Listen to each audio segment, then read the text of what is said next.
It's lights out, and we're racing in MotoGP here in Germany. It's a great start by Pedro Acosta from fourth place on the factory KTM. He's immediately into third, attacked though quickly by Alex Marquez. But Marc Marquez has made the perfect start, the dream launch for Marc.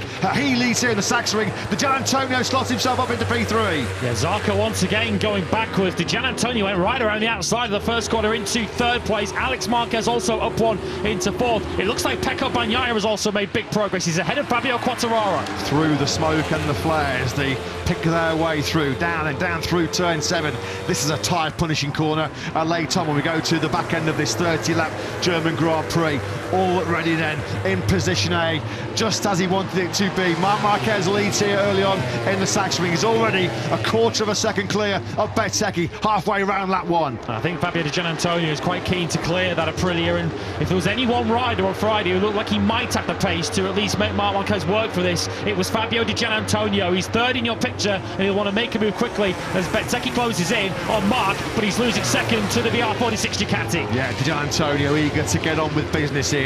All-time lap record in brilliant fashion here on Friday, over 3/10 clear of the field. But here comes Bezzecchi with a dive bomb on the inside. This is just playing into the hands, isn't it, of Marc at the front of this German Grand Prix. Lap 1 of 30 in the books. It's Marc that leads. Bezzecchi in second place, ahead of Di Giannantonio after a lightning launch from fourth place, briefly up to third. Acosta was back into 6th. He's reclaiming 5th now from Zarco into turn 1. So at the front as they drop down through the Ralph Waldman curve, turn 11 on this lap 2. There is Quartararo under pressure from Marini. Here comes Di Giannantonio. Well, he made this move at the end of lap 1. We're on the end of lap 2 now, and he's lightning has struck twice as far as Di Giannantonio is concerned. Now he's going to go defensive and protect that inside line from Bezzecchi. Bezzecchi gets attacked though by Alex Marquez on the front end into that final corner. So Bezzecchi now off the podium places. Alex with a storming start up to third. Marc now has just set the fast lap of the Grand Prix, 1:21.037, which is just pace that's so fast than anybody else. Bezzecchi back on Alex Marquez, and now picking up the pair of them almost goes Acosta on the factory KTM. How tight do you want it around the tight and twitty Sachsenring? Well, there's an almighty battle going on behind Marc Marquez, who's blissfully unaware of all of it. Bagnaia nearly cleaned out Zarco into the final corner at the end of that lap. Somehow managed to avoid the back of the Honda. Bagnaia firmly in this battle in 7th place. It's a battle. We're all queuing up behind Marco Bezzecchi. Hammer down from Marc on lap 2. There was nobody within 3/10 of a second of him. Marquez, that's successive fastest laps. He's in the 120s. He's dragging Diggio around to a hot pace as well, but those two, at the moment, the only two riders in the 120s. Marquez fastest with a 1:20.776. We've lost Miguel Oliveira on the Pramac Yamaha, the last thing that Oliveira needed as he fights for his future in MotoGP. And we lost someone else as well. That's why the KTM's Acosta down, coming through turn number 2. Of course, there are only 2 KTMs starting this Grand Prix. We're now down to 1. This is already a race of attrition. If you're staying upright in this German Grand Prix, you're likely to be point-scoring places on your front, just washing out from underneath Acosta. Little he could do about that. So we've lost Acosta, Oliveira and Savadori very early on here in this German Grand Prix. Brad Binder now then is the sole KTM running now, of course, with no Enea Bastianini, no Maverick Vinales. What a brutal weekend this has been for KTM in Germany. Oh, brave move that from Alex Marquez. The door slammed shut in his face. Very brave. You have to be right alongside there into the Ralph Waldman curve of turn 11 to make a move, and he couldn't make that move. But Bezzecchi clinging on to that 3rd place. Bagnaia now next one, of course, because the gap between the two of them has now been vacated by Pedro Acosta out of the Grand Prix. So Bagnaia now 5th from Zarco, Miller and Quartararo.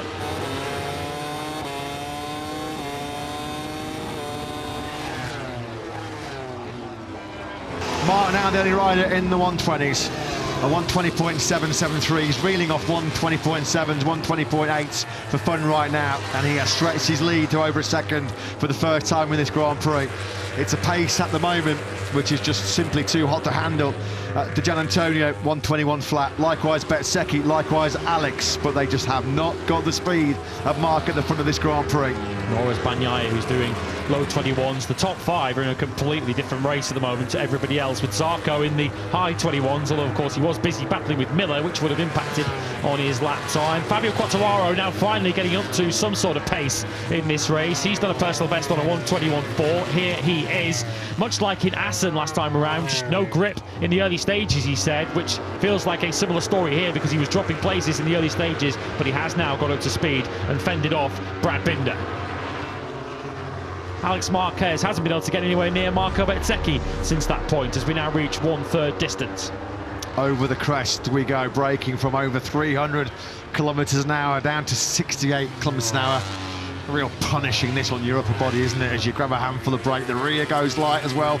Over the crest, you can so easily overpower the front and see that washout.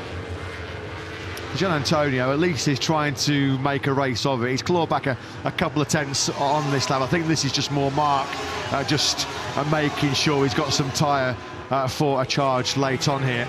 Gianantonio actually on that last lap, to his credit, was faster than Marquez. Marquez content just sort of run a couple of 1:21.2s, but it's keeping him at arm's length away from Gianantonio. Yeah, it was Gianantonio's fastest lap for a good 4 or 5 laps now. Ever since Digia dropped out of the 21s, he'd been losing 2-3 tenths a lap to Marc Marquez, but that was a bit of an increase in pace from Gianantonio, which coincided with Marc Marquez perhaps just leaving a couple of tenths on the table just to manage himself and his bike and his tyres through the rest of this Grand Prix. Certainly nothing to alarm the 93 camp just yet. Yeah, Gianantonio through sector 2 on this lap 11 of 30. Got the gap down to 1.3 seconds. And Aldeguer now making more forward progress.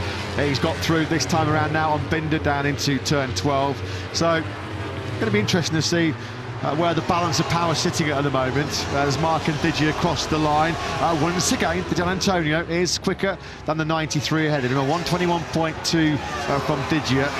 Marc firing in a 1:21.4, the gap down to 1.5. That's Marc Marquez's slowest lap of the Grand Prix. You suspect that once Gianantonio gets to around a second behind Marc Marquez, if he ever gets that close, Marc Marquez will have some pace in hand to respond to that. But Fabio Gianantonio has threatened this kind of performance all weekend. He was so strong on Friday, was able to get that time attack in, which has been a problem for Digia, it's fair to say, over the course of the year. He's not generally qualified very well. Of course, had we had a dry qualifying yesterday, he might have been able to change that, but he is officially now the all-time lap record holder around this SachsenKIng circuit, is the 49. So this was a kind of result and a kind of performance that many saw coming, and of course, having made such good progress on the first lap, Gianantonio did a lot of the hard work before we'd even completed lap 1.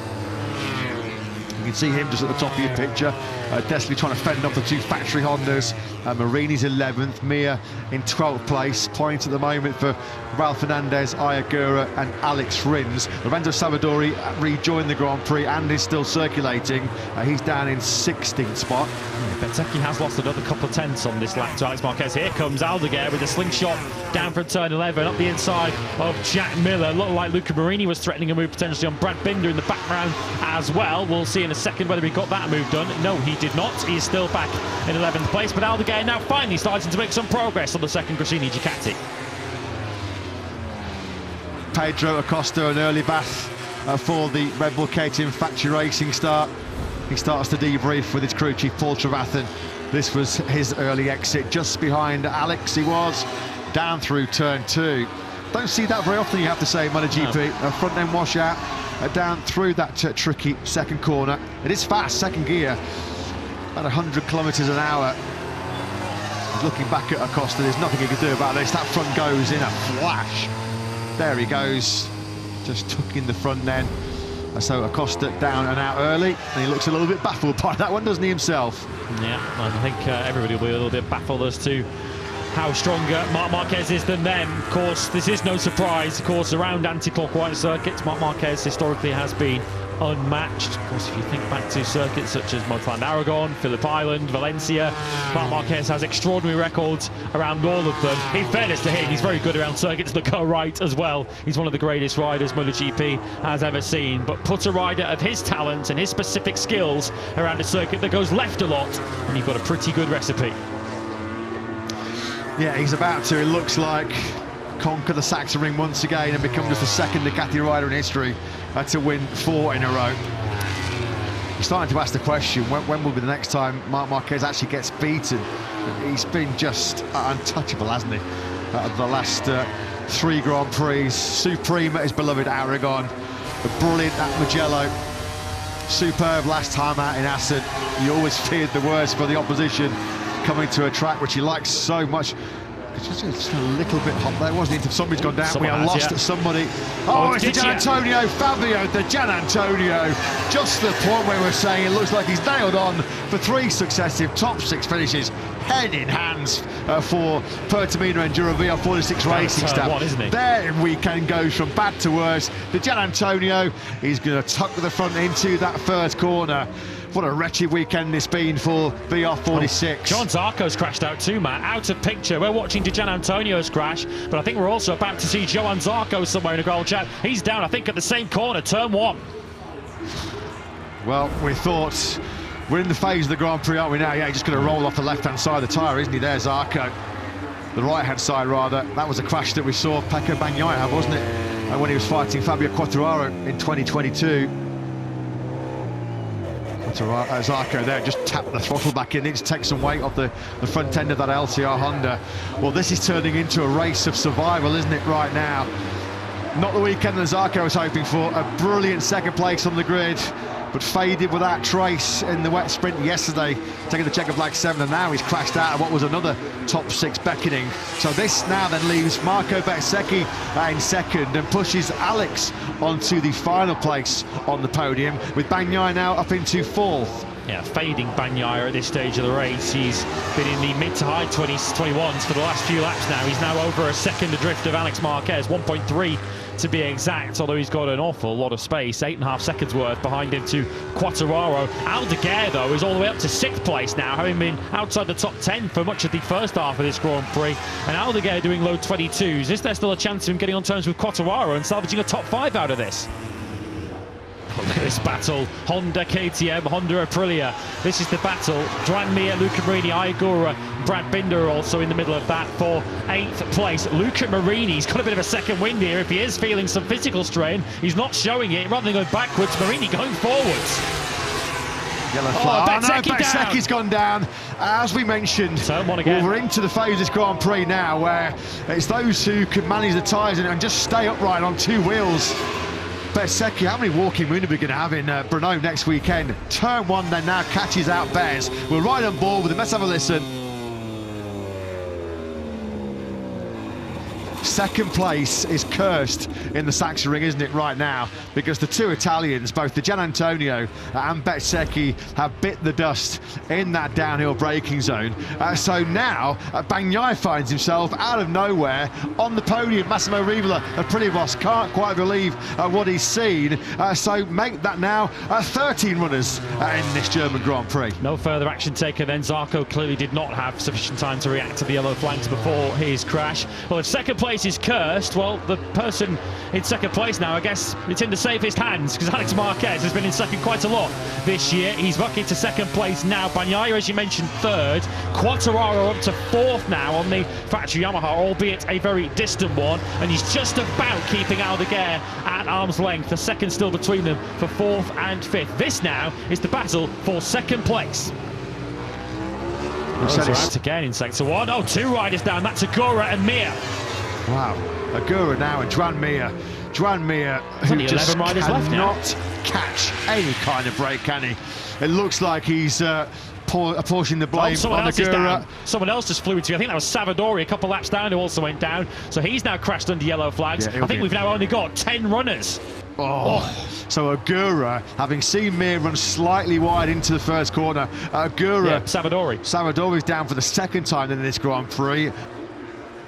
Binder trying to find a way through on Marini. There is no way through, as you were then, in terms of this battle for 6. Miller versus Marini versus Binder. Alex still comfortably covering off Bagnaia in the battle for second. Bagnaia 1.5 seconds back now.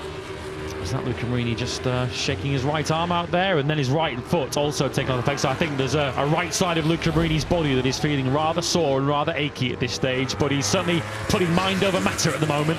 Yeah, the problem for Marini is he fractured that left collarbone, didn't he? He said the issue is you hold your body in the same position around so many left-handers around this Sachsenring circuit. The muscles just get tired so much quicker. And of course, the consequence when you're carrying injuries on the left-hand side of your body, you use the right more to overcompensate. So I'm sure tonight has Luca Marini had to work harder than ever in his career for what he hopes to be a sixth place. He might be sixth place right now. Indeed, it is beautiful on the inside. And Miller goes into 12. Well, what do they say? Hard work, grit and determination pays off. Certainly is for Marini right now. Yeah, and Jack Miller unable to respond to that and come back through into the Queckenberg turn 13. He might have more trouble coming from his former teammate Brad Binder, who he was battling with in the sprint yesterday. Quartararo has responded to Aldeguer and looks like he now has that fourth place under control. Miller no longer has sixth, no longer does he have seventh under control. Binder makes sure that the Aussie loses 2 places in 3 corners. He's got 1 hand and 4 fingers wrapped back around the crown, hasn't he, Marc Marquez? Just 9 corners, 10 corners remaining then for the number 93, who is going to have that sweet Sachsenring feeling once again as he cruises to what is going to be his 12th career success here in Germany. Davide Tardozzi, I can't quite believe what we have seen.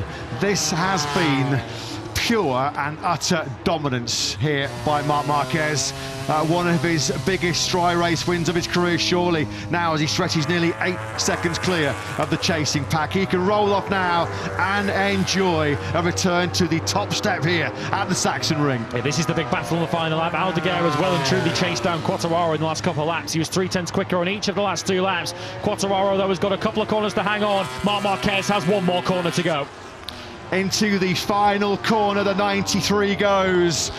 Marc Marquez reclaims his crown. He reigns in red. He's back on the throne as the king of the Sachsenring once again. It's a 9th MotoGP win on a track that almost broke him in 2023, but nobody can break his red-hot winning streak in 2025. It's now 4 successive double wins, and the Sachsenring is Marquez's manor once again. We are watching greatness. We are watching the number 93 back at the peak of his powers. 7 poles, 20 podiums, 10 sprint wins, 7 Grand Prix victories and counting in 2025. After the demolition comes the coronation for the undisputed Saxon King.